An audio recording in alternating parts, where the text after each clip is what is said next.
বসে মাতিয়া লা ইলাহা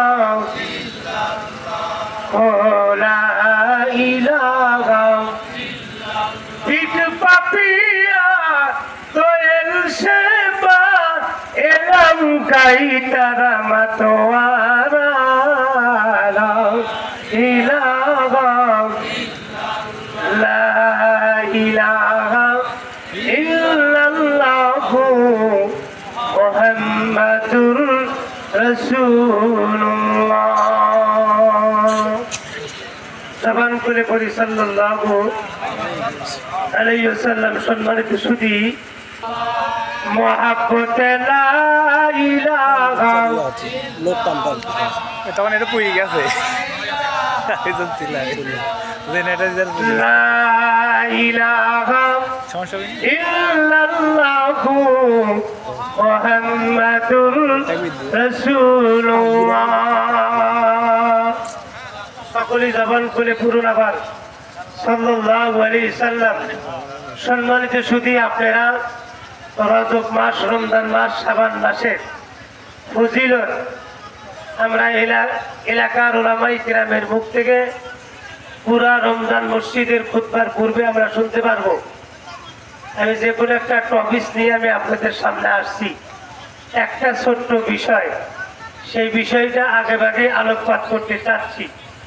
আমি যে বিষয়টা বুঝিতে চাচ্ছিলাম, বাবা আদম থেকে ঈসা পয়গম্বর পর্যন্ত কোন নবীকে আল্লাহ পাক মেরাজ নামে একটা শব্দ আমরা শুনেছি, যাকে বলা হয় ঊর্ধ্বগমন।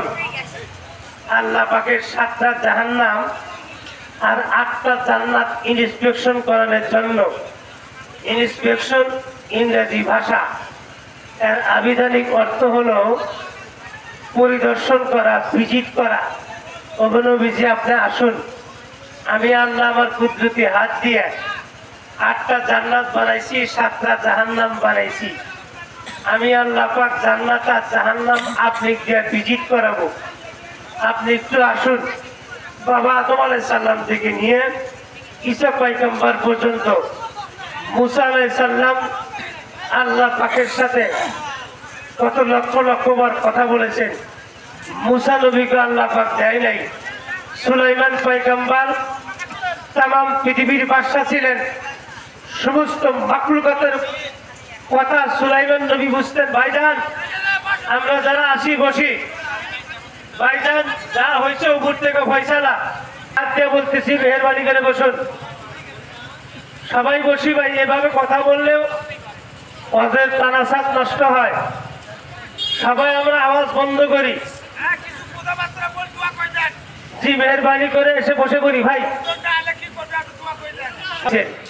মেরাজের আবেদনিক অর্থ হলো ঊর্ধ্বগমন করা। লাইলান আয়ক্তান কলিলা আয়ক্তান খাসা, রাত্রের সামান্য সময় লাগছেন, দীর্ঘ 27 বছর লাগছে।